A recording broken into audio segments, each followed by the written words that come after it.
So a lot of the Aztec and Mayan versions were much more bloody and Yeah. much more for entertainment purposes, as well as for because sometimes they would use prisoners of war to play the game, and the losers would, off with their heads. Yeah, that was hectic stuff. Because I mean, then you're looking into the sacrifice cult of the Aztecs, where life was cheap.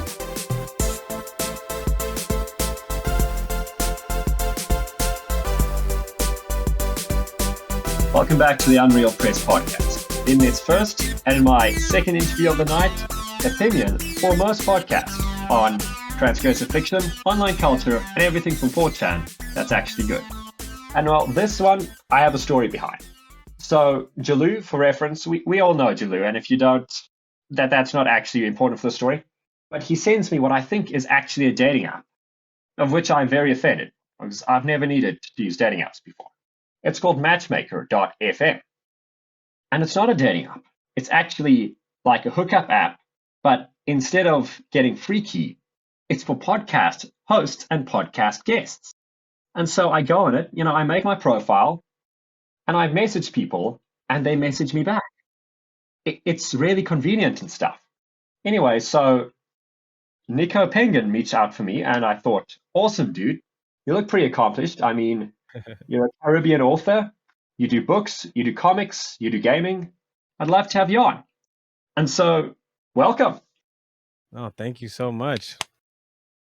Yeah, I like that, because that's one of the best websites that I go to in order to try to find podcasts that relate to me and that I can just go on and add tons of value, because I love all kinds of things internet related, from the 4chan to the politics to the stories to the sci-fi. And that's honestly where I try to step in with my creative stories as well as my gaming mindset. And so I'm just trying to be here, speak a little bit, and add a little bit of value to your podcast. Cool. Well, thanks for coming on. I hope I can boost your brand too. And so I think a great place that I want to start with this, and the thing I see first on your website is the comic.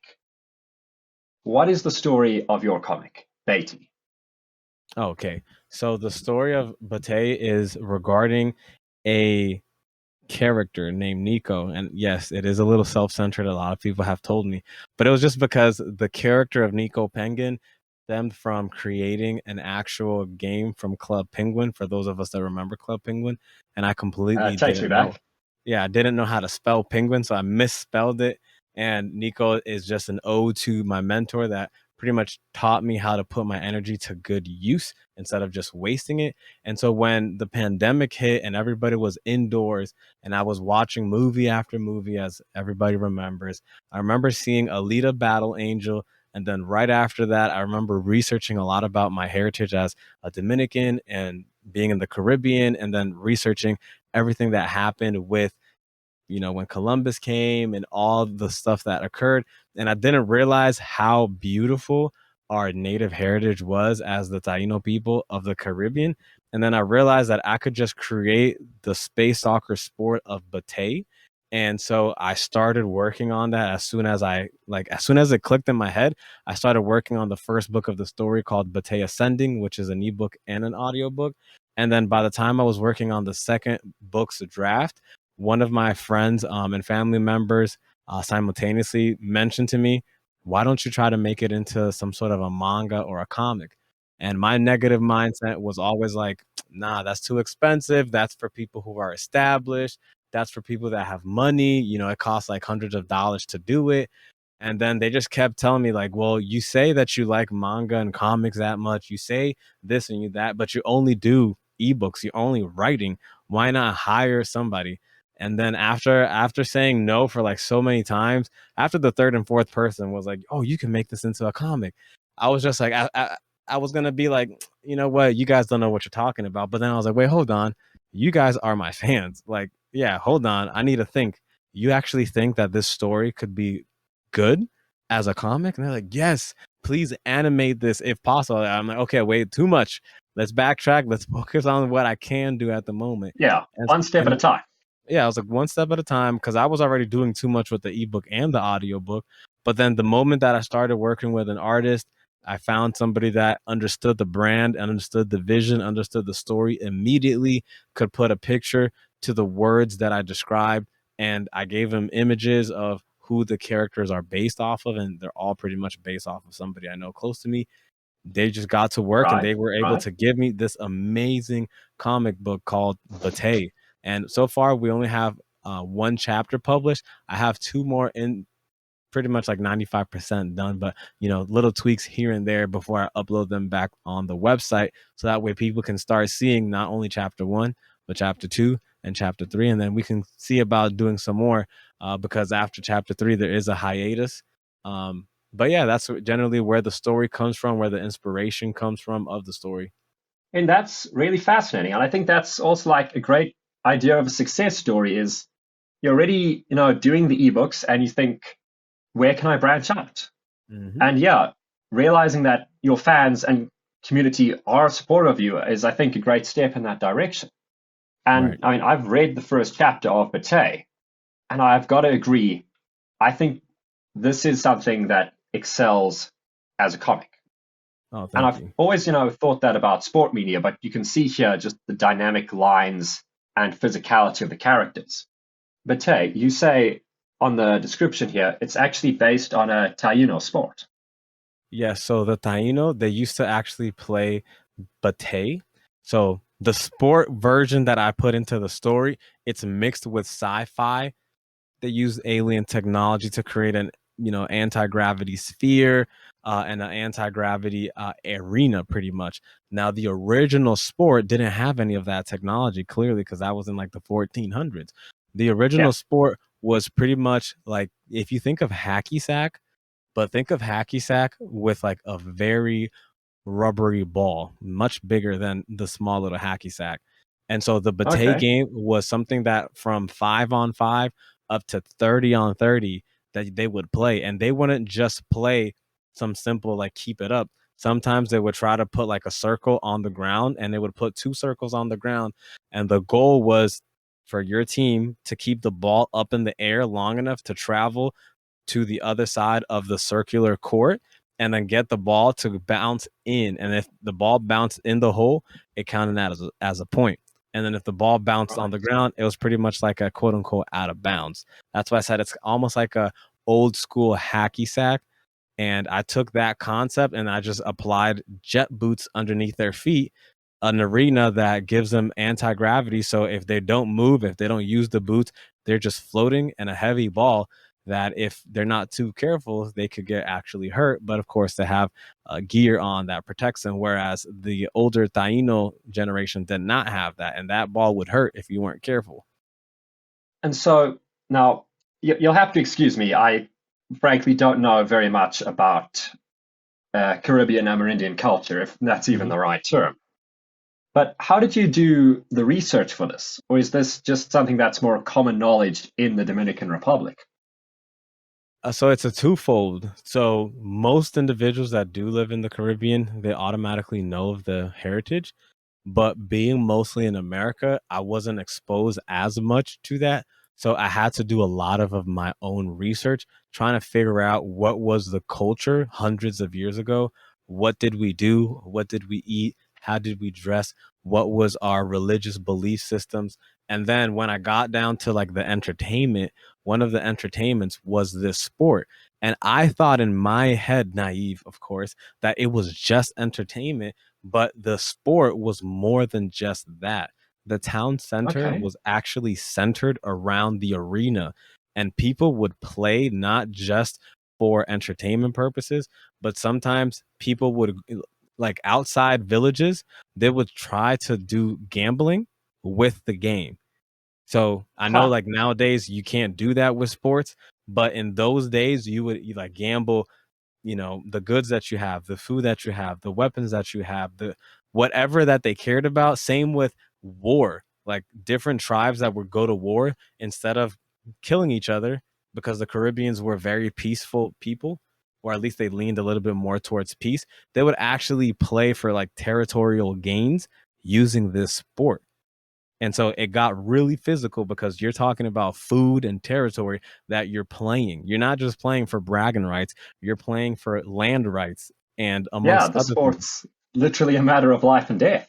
Exactly. I mean, I don't know about death because I didn't research anything about like if the team lost, you die, but you would pretty much walk out of there without anything.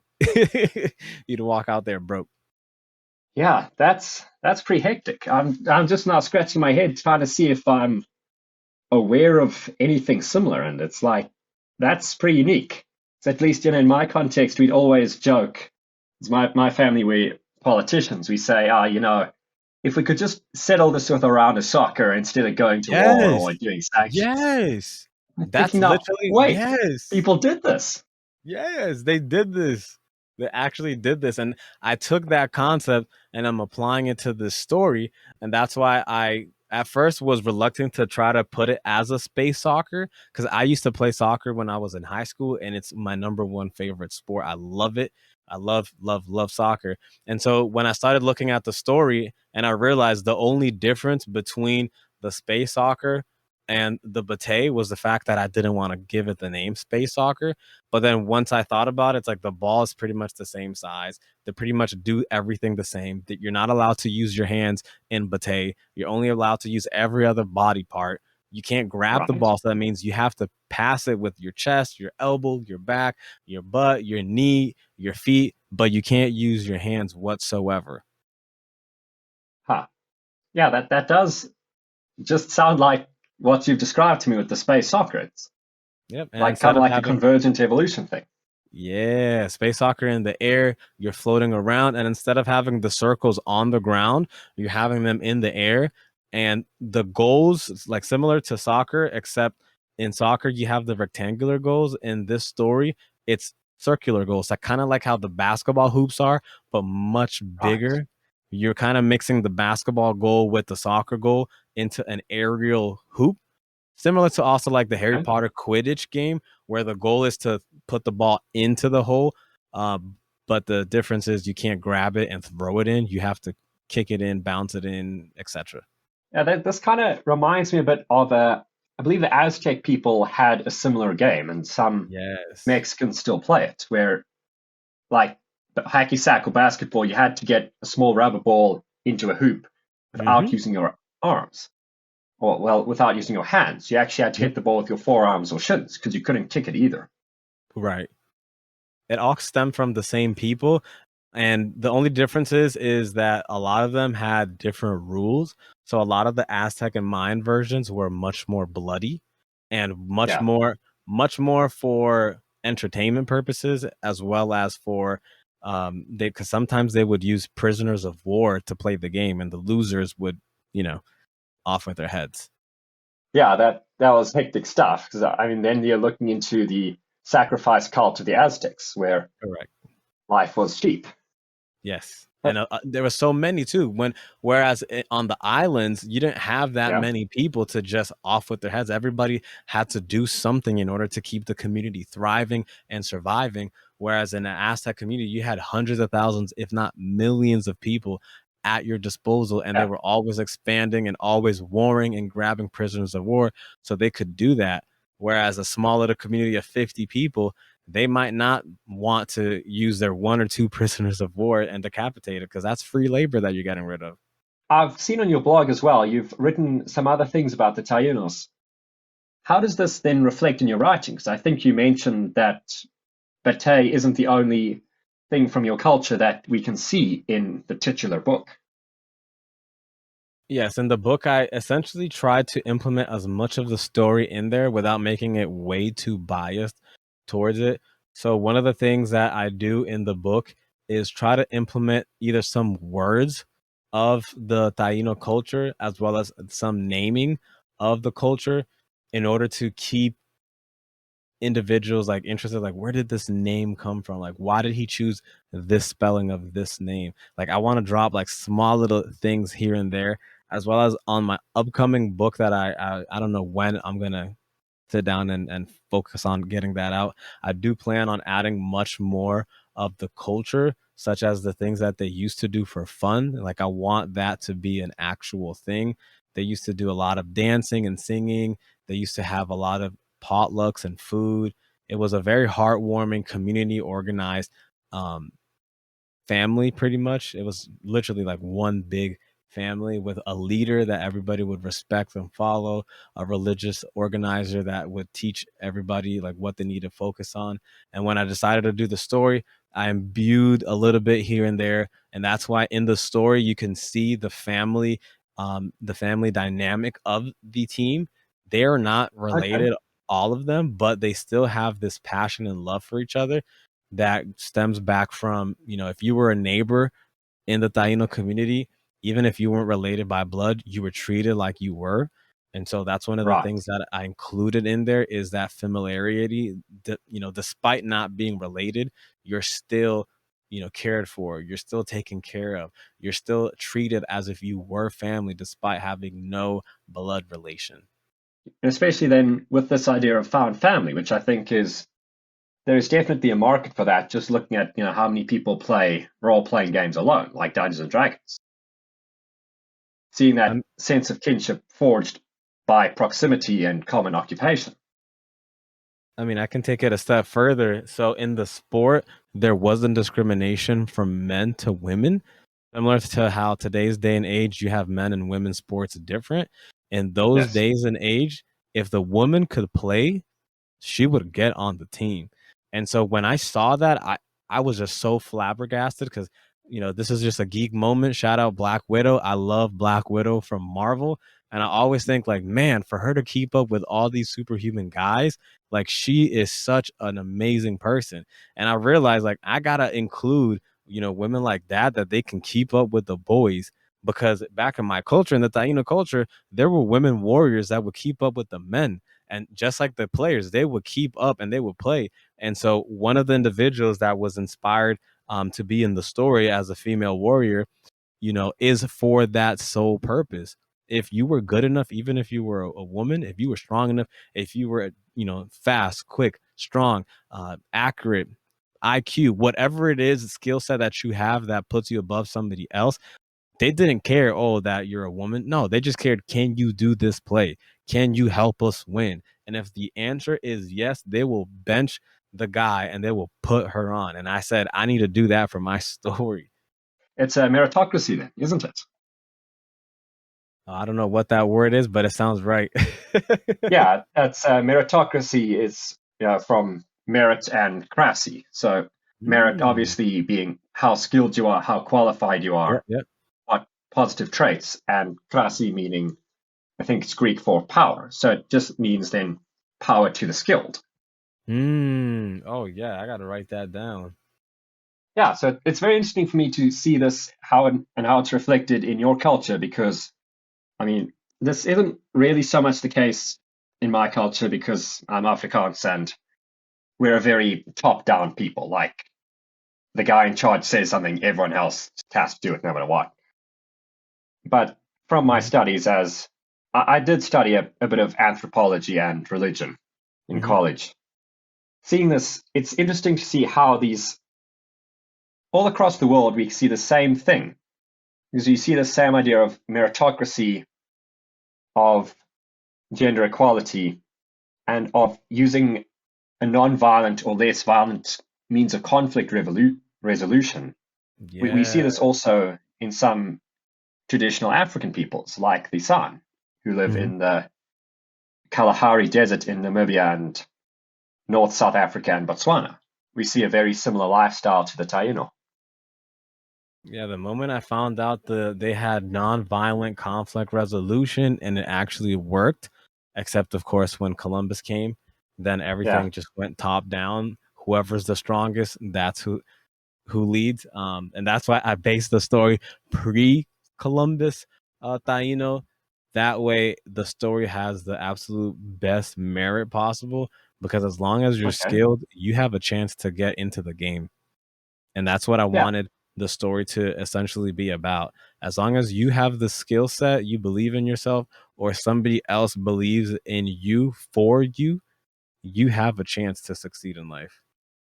And I also noticed then that you said, like on your author bio on your website, that you believe very much in the role of a strong mentor. Can you say a few words about that?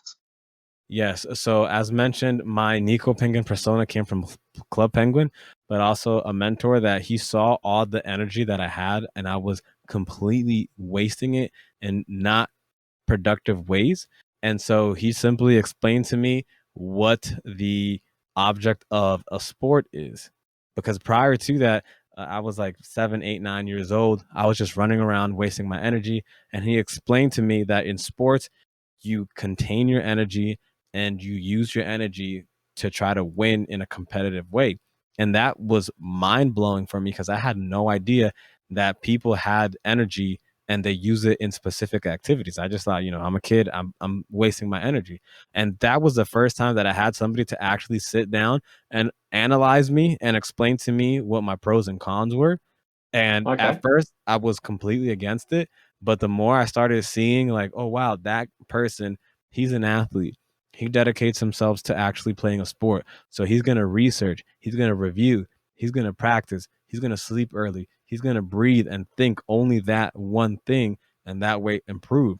And the moment I started going to school and I had conversations with teachers, I realized that some of these teachers can give me that same level of information, almost like a little cheat sheet at life. Like, yes, you could go and, make all these mistakes and whatnot, but these mentors, these individuals who might not be smarter than you, they might not even Right. be older than you. They just simply have a perspective on life that could be very beneficial if you just shut up and listen. Like as simple as that. And that mentor, I'm forever grateful. That's why I decided to stick with the Nico Penguin brand, is because I always remember I don't want to waste my energy. I want to put my energy in the right area of life. And I've been doing that time and time again.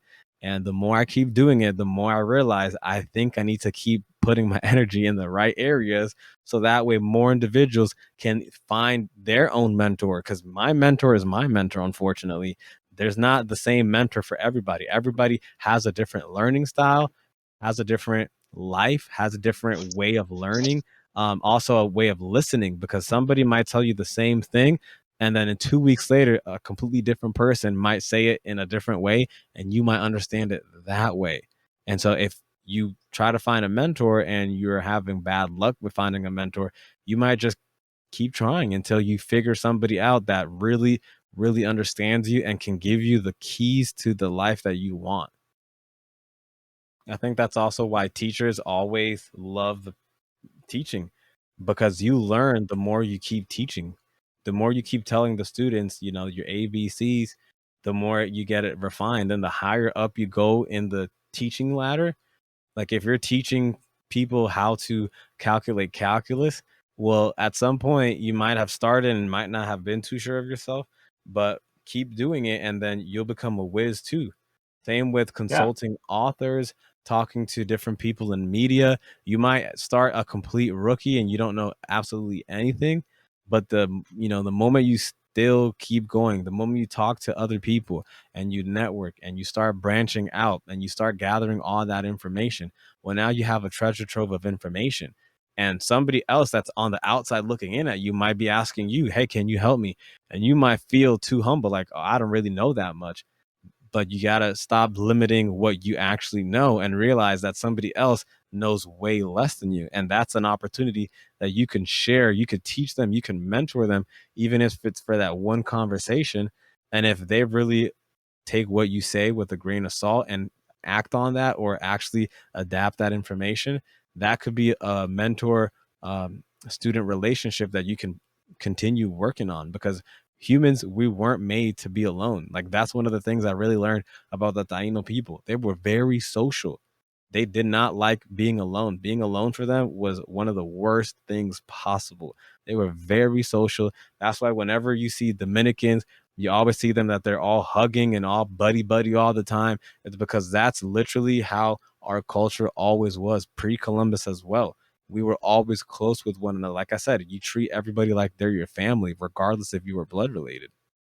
You mentioned that sport was very important for you. What sports do you play or watch? So I am a avid lover of sports, so I play as many as possible. I'll just go down like my ranking. So for me, soccer is my number one love to play because it's so adrenaline filling. Like, if you've ever played soccer, even if you absolutely don't like it, after you get the ball passed to you a few times, I don't know what it is, but there's just something that your heart just starts beating extra hard. And then it just makes you want to like run more, pass more, and potentially score. And in my case, I love playing defense. So my favorite part of the game was stopping people from scoring. Like I just loved when somebody would try to score and I would just tackle them and steal it. And then I also love playing basketball. Same reason, except with basketball, you have much more opportunity to touch the ball and score the ball versus in soccer, you have to almost be very, very good to score. And then, you know, the Yes. other sports that I love swimming. My dad taught me at a young age how to swim, and he always used to tell me that the reason he swims good is because of the Taino. They were avid fishers, and they would like hold their breath 5 minutes underwater to catch fish and whatnot. And I thought, like, you're crazy. That's not real. And I researched, and I'm like, oh my goodness, that actually happened. And that's why they played their sports, but their sports would attribute them to hunting, their hunting skills and all that. Let me see baseball. I can't forget baseball, the Dominican sport. For me, baseball is a little bit lower on the list only because it's a little too easy, like throwing the ball, playing defense. And growing up, it was super hard for me to hit the ball because I used to use glasses, but I never had like contacts when I played.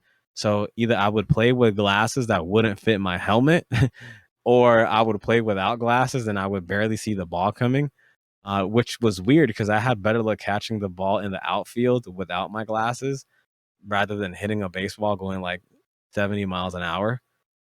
But yeah, I love playing sports. I love the energy, the excitement, the adrenaline, even more so when people are watching, because now you have that little bit of pressure.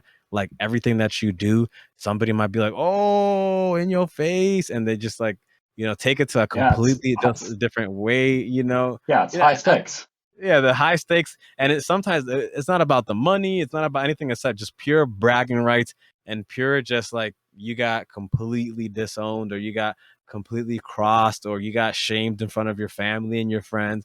What are you gonna do? Are you gonna outplay them? Are you gonna get emotional? Are you gonna get thrown off track? You had a plan, but like Mike Tyson said, everyone has a plan until they get punched in the mouth. So it's like Yep. all those things I absolutely love about sports, any sport, honestly. Like even hockey, like I thought that I wouldn't like hockey until I went to an arena and I realized that it's pretty much like soccer on ice, but you're using sticks and you're trying to get the puck in. And I was like, oh Yeah. wow, this is an amazing sport. And they fight too. I'm like, wow, this is amazing. Like you could just knock somebody out in this game. Okay. I used to play goalie in field hockey. And like one of my hands still doesn't twitch right after that. Oh Lord. Nah, injuries are a part of the game. Yep. Yeah. Also, I think builds character. It's like, even though you know you're not risking your life playing sports, the adrenaline is real. The risk is real. And I think so is then the friendship and the knowledge you gain from that. It builds skills. No, yeah, and that's something that I do put on my website as well about how you can transfer your skills from one activity to the other. Because a lot of people think that if you're completely dominant in one area of your life, such as an athlete or a gamer, you can't use that same skill elsewhere. When I think that's completely false. If you are, let's say, top 1% in any field, you can easily transfer the skills that you have in that one thing elsewhere. So as an athlete, athletes, they are really good at doing the same thing over and over again, like muscle memory.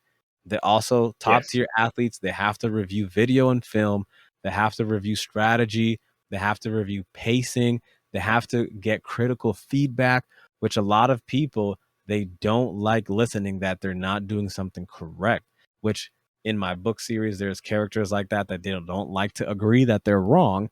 And that's not the right mindset to have as an athlete, because every athlete should know you can't play 100% correct the entire game. There's moments where you do make mistakes, you do make the wrong decision, but it's not about if you can make the right decision every time. It's what do you do when you make the wrong decision?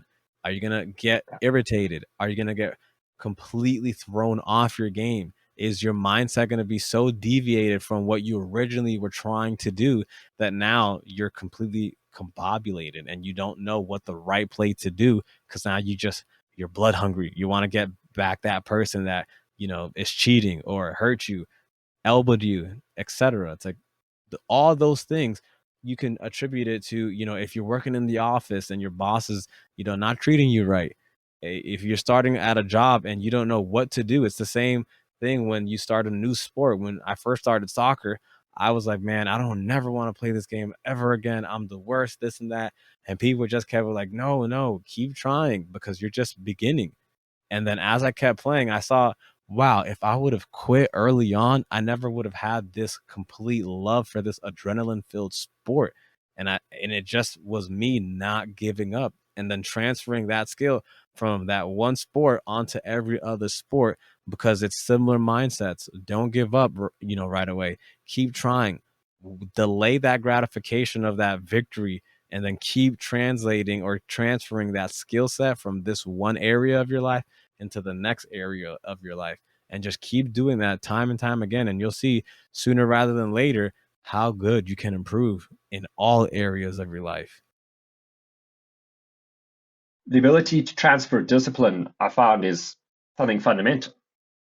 Because if you can force yourself to do, for instance, exercise, or even then practicing, because I don't know about you, but I play a couple of sports myself, most notably fencing and three-gun, and there's some days I just don't want to get out onto the pitch or the range and practice. But yeah, to grit your teeth, you go out there. The ability to get into that mindset and understand, I'm doing this for me. I will be grateful later. That I found is incredibly valuable, because that transfers basically one-to-one with being a creative, with writing, with drawing, being able to sit down and motivate yourself.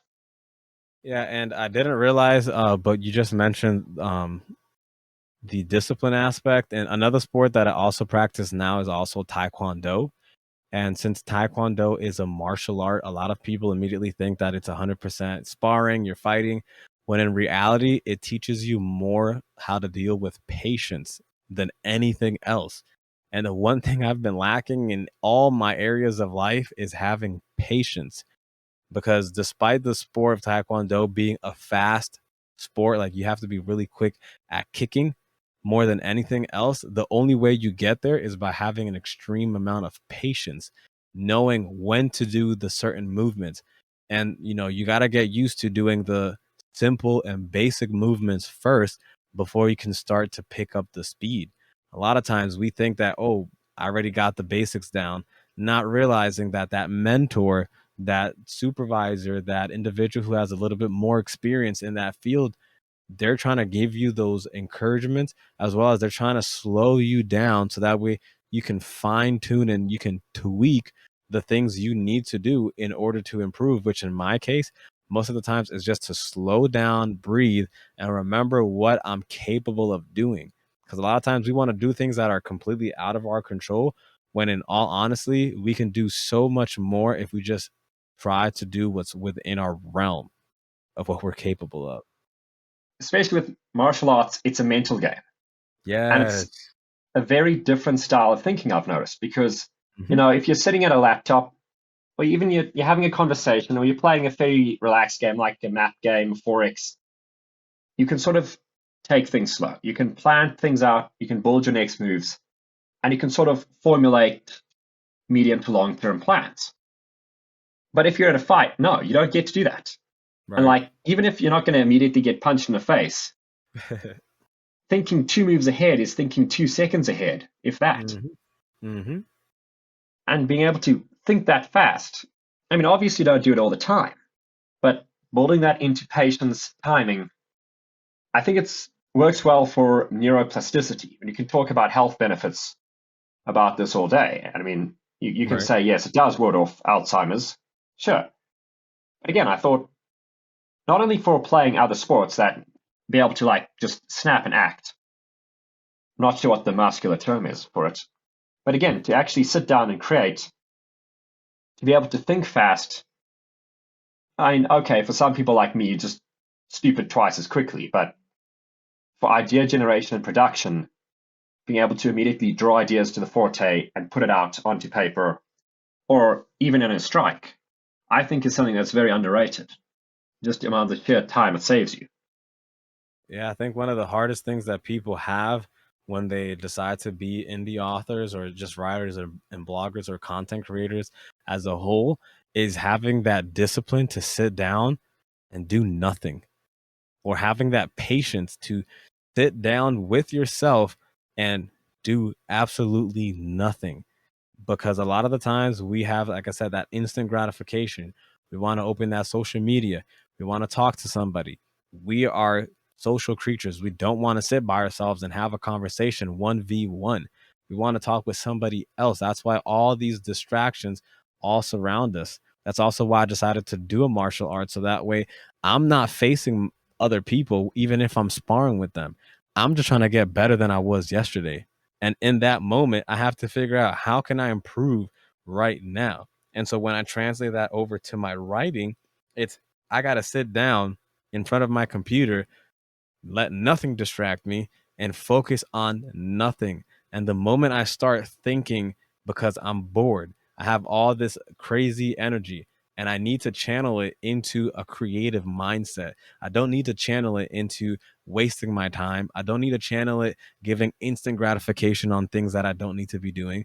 I need to be channeling and needing to be disciplined and having the patience to sit with myself and let my imagination run wild. But I just have to make sure I capture that in the form of words, because it's also kind of useless to have amazing ideas, but you're not having the capabilities of writing that down. Yeah, no, that's the struggle. And I mean, obviously, I think as a writer, you'll know this yourself, is one to like sit down in front of a blank Word document and you just realize, I think my ideas are good, but my word processor disagrees. Yay. And yeah, and the second thing is then doing the less fun work with writing. And that's, I think, where the focus really comes in. Because yeah, if you're inspired, you're working on your favorite scene, your favorite idea, all that energy, it comes out right quick. But the second you got to sit down and edit, or you got to do criticism or proofreading, Oof. it's so easy to get distracted. It's like you think up distractions you would never think about. It's like the Exactly. second I open up a Word document with criticism, I think, I did go shopping this week, right?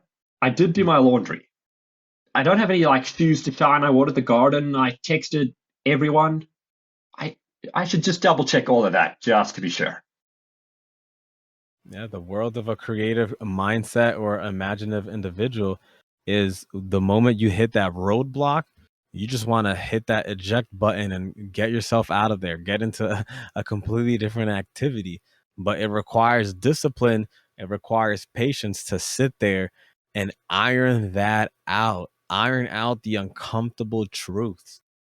As somebody who's had beta readers completely crush you, like you create something and then they're just brutal with it. Of course, it's all in what's needed to improve the story, but still you sit there and you're like, wow, I don't even think I should ever write again. But the moment they're literally doing that in order to improve the story, it's not because they hate it. It's because they see that there's room for growth, there's room for improvement. And it stems back to what I said before. Like, if you have something negative, are you just gonna let that complete destroy all the momentum that you created? Because you could have been writing for 30 minutes and then you could, what, let me try to go and edit. And then you see a couple of mistakes and it's like, man, none of this makes sense. And you need to keep writing. Don't get distracted. Keep writing. Because then you could just stop, go back 10, 12, 24 hours later, and then come back and then read it and be like, what was I thinking? How do I make this work? Does this even need to be here? How do I remove this? And then you have the fun of working on your own ideas, your own mind, what you actually created, and then you can make it work. And if somebody else reviews it, ideally an editor, somebody hopefully that's not related to you, because family, they're just gonna make Yeah, oh yeah, this is amazing. No, you need somebody, ideally a professional or at least like an English student, somebody that can give you some sort of a tips, some sort of hints how you can improve the writing, whether it's grammar, spelling, or actual ideas that might give you the little boost to go from good writing to great to amazing. A lot of creatives like to think, with a super cool lone wolf, we can put out perfect content. We can't. And like, I'm not sure what it is for you. And if you don't want to share it, I mean, that's fine. But like for me, I just can't do emotions. It's like I can write pretty much everything else, fine. But like I need 3 different guys to come in and say to me, LA, people get scared when this happens. And I think, oh, gee, really? I don't get scared. And then they say, LA, that's because you're deranged. And I say, that's true. Yeah, but with that, I mean, the point is that, yeah, I think proofreaders can catch things like that are important. Mm-hmm. And then a part of that is then like having the courage to admit, my first draft will never be perfect. Exactly. People are going to say it's shit. Yes. But if I can get the right people saying it's shit and they can figure out why for me, exactly. Yes, you can work with that. It's like if you try to kick a ball from 50 yards away and your mentor or your coach is telling you start with the penalty kick first. A lot of writers and authors, they'll know, I know what I'm doing. It's like, okay, but this individual, they're just saying, hey, why don't you start a little bit closer? Why don't you try writing things that you're already familiar with? Things that you're not completely having to do research and development and this and that. Why don't you just write something that you already know something about? And then as you continue writing, then you go further from the topic of familiarity, a little bit further to the point where now you can write about anything and somebody can give you some pointers and then you can immediately figure that out. Like one of the things that I realized what proofreaders do above all is they just point out mistakes. That's all their job is to do, is to point out mistakes. Now, there are some really good proofreaders that they'll go above and beyond and they'll give you tips and tricks, but their ideal job is to tell you, hey, I didn't understand this. This part doesn't make sense. If you have a high ego as a writer, as an author, that you tell the proofreader, no, you're wrong. It's like, no, their job is to tell you what doesn't make sense, because then your job as an author is to say, you know what, I want it to not make sense. Well, that's different. If you want it to not make sense and you're doing that on purpose, that's one thing. But if you want people to understand, you want people to have empathy, like how you mentioned that you might have a disconnect, putting empathy in the story, that's their job. Their job is to tell you, hey, I didn't have a connection here. I'm supposed to cry at this part, but certain words, certain languages that you use here isn't making that connection. But if you changed it, I don't know how, but if you changed it, then I'd be able to feel something for this character. That's what a good proofreader does. They just tell you this, something about this is not right. And then your job as the writer is to say, I see, let me see what I can do to fix it.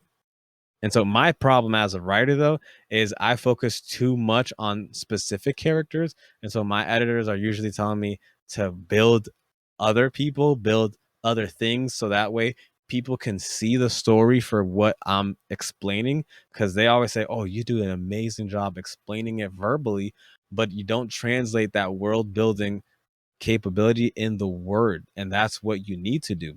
And so that's one of the things that I'm working on, is building the world outside of just the information that I put into the book, as well as the next upcoming books. I'm going to try to do my very best to build the world much better than I did before. That's good, man. And I think with world building, you've definitely got a lot of potential there, just from what you've told me. Obviously, I've only read a bit of the comic. I haven't gone through the novels yet. But you've got, I think, something that's very important for inspiration. And I mean, you've played RPGs, so maybe you're familiar with it on that side, is you have a base. Yep. And that's, I think, one of the most important things with world building, or even characters, is you have a vague idea of what you want to go and the kind of resources you want to use. It's like paint. Because like, if you don't know what you're going to use and you don't even know what medium, like are you painting with acrylics? Okay, what colors, what tones appeal to you? If you don't have that down in your palette, you can't world build. And for you, I can clearly see you want to take influence from your Taino culture and incorporate it. And I mean, that's a very deep and I think also untapped well of inspiration that you, as a member of this people who are very well educated here, aren't going to use exploitatively. So I think that's definitely a great stepping stone to world build. And again, like we mentioned, we mentioned Mexicans already, and we mentioned then Columbus and the Spanish. There are lots of touch points that you can incorporate. And even if you don't want to, bring in post-Columbian ideas, bring in things that maybe happen in the modern Dominican Republic as parallels or commentary. I think within world building, as long as you have a base, you can sort of jump to related things and add content into the world.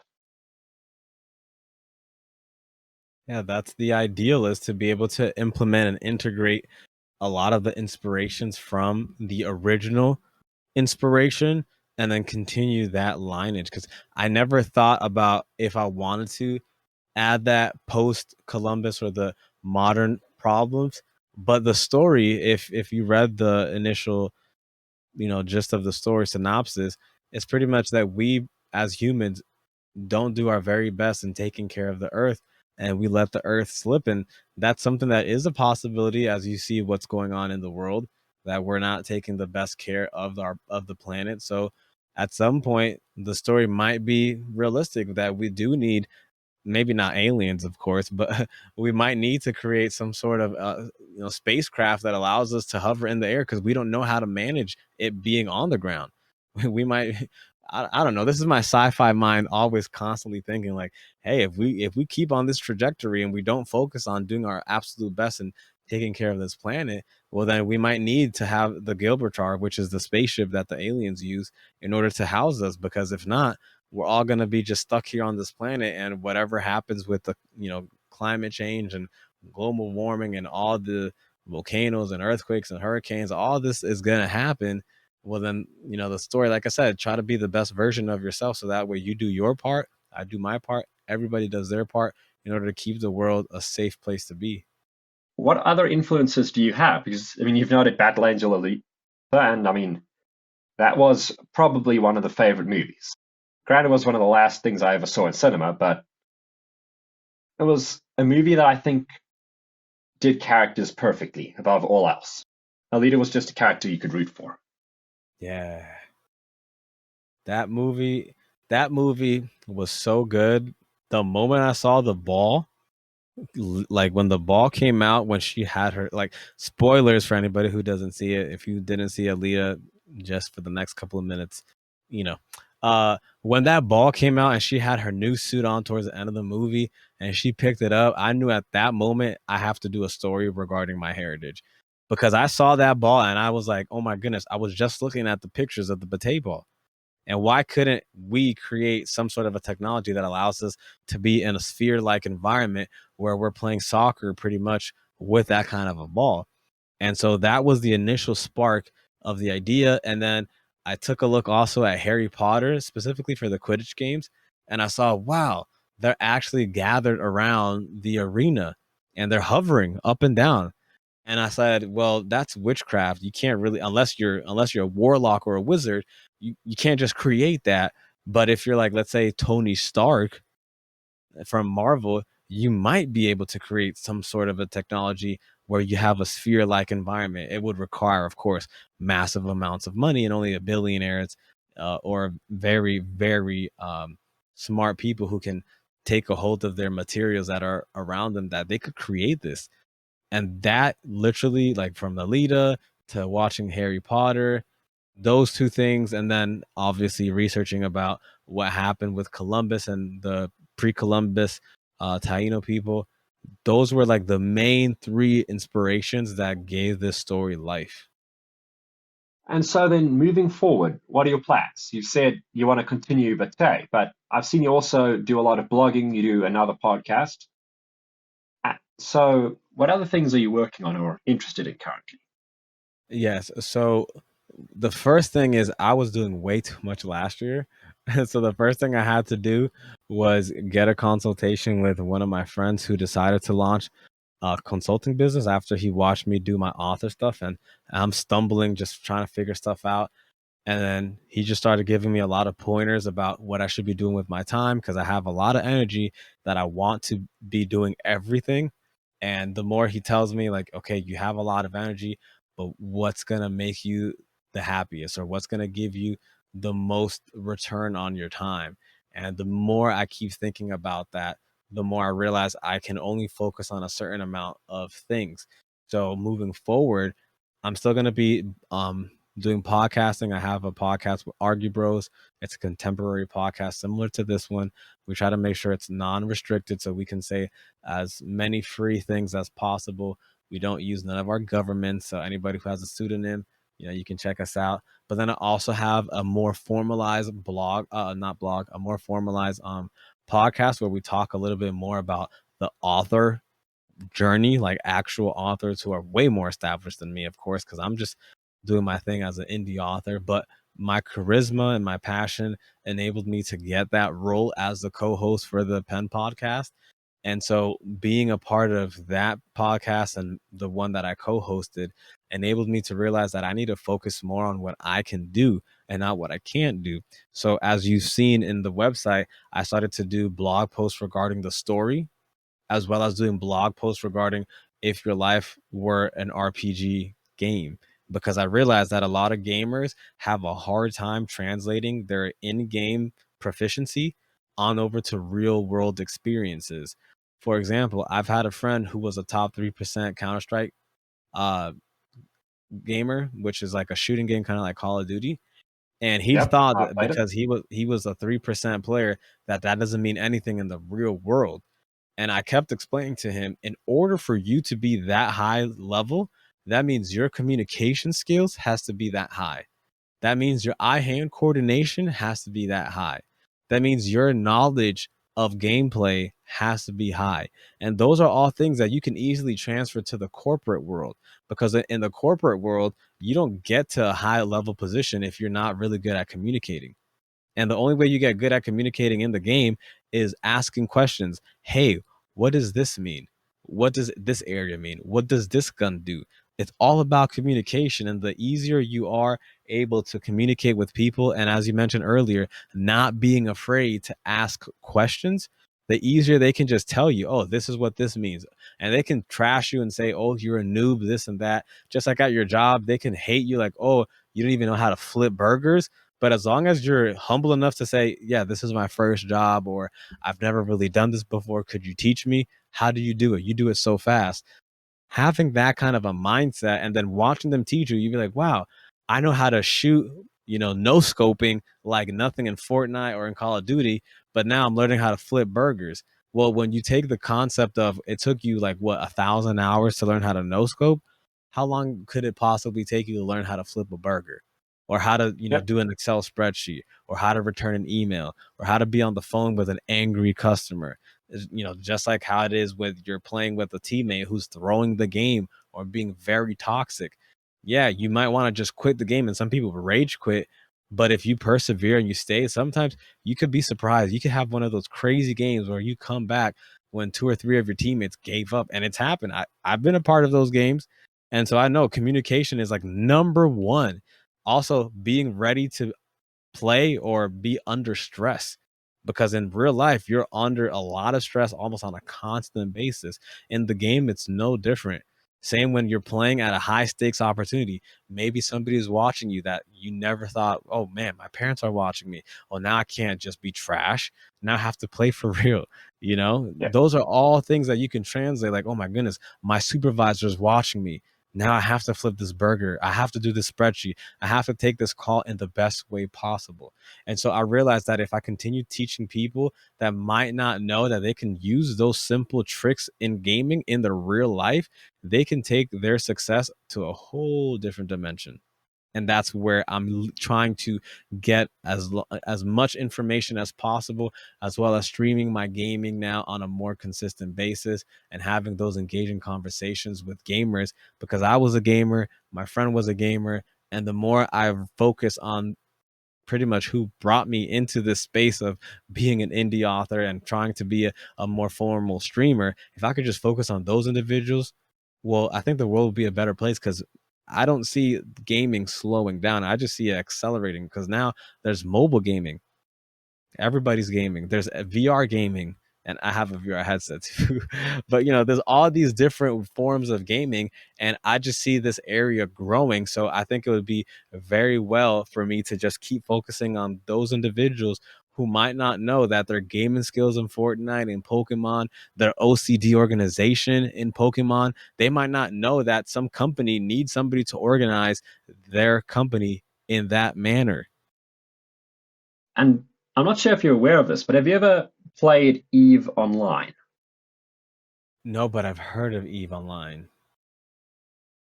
You manage corporations. It's a sci-fi game, and you have your little avatar, and things cost real-world money. And you can make money, but it'll be pocket change in the game by doing quests. And you can automate these quests by forming essentially corporations with other players and managing them, which means that the in-game economy of EVE is just a subset of the IRL economy.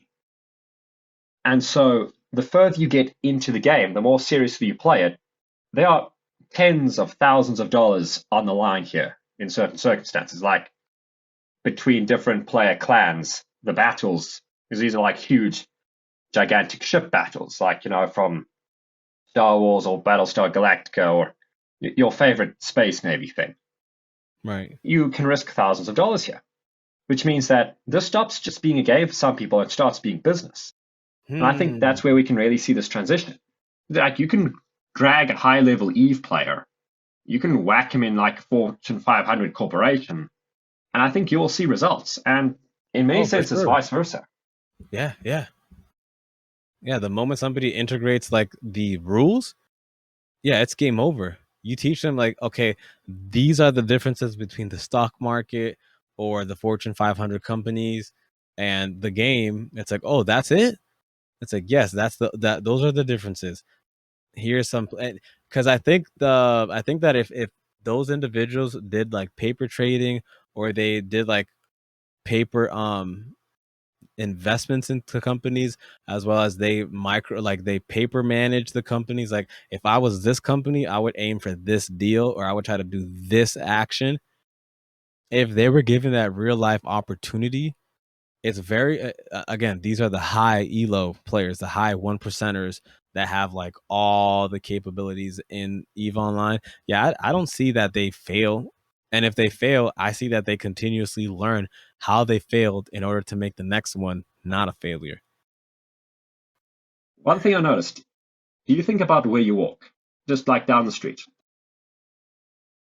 No, I do, because I always think like, do I look awkward the way that I'm walking? But once you do it enough times, you don't even focus on what other people are thinking. You're just doing it no matter if they hate how you walk or if they love how you walk. Yeah. And again, that's part of map knowledge, especially if you're growing more familiar with an area. Or even if you're not, if you're familiar with like one geography of a place, you can sort of figure out the rest. And that's how like you can just get lost in a general direction and find yourself in the right place. I've done this in several cities, even without being mugged. But thinking about that, just that strategy.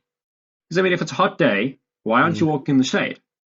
Why are you not walking in diagonals to get the closest place, to get the quickest route to where you want to go if it's a time thing? Why are you not plotting scenic routes if it's not? It's things like this that in a game you think about instinctually because there's some incentive. Yes. Like, you put a heat mechanic in a game, nobody's going to be outside. But we have a heat mechanic in real life. It's called temperature. And when you start trying to draw those comparisons and asking yourself, if you're playing optimally in the game, why aren't you playing optimally in real life? It's something as simple that you do every day, like walking from point A to point B. Oh, now you're talking for real. It also kind of reminds me of Ender's Game. I don't know if you ever heard or seen that. Thoroughly enjoyed it.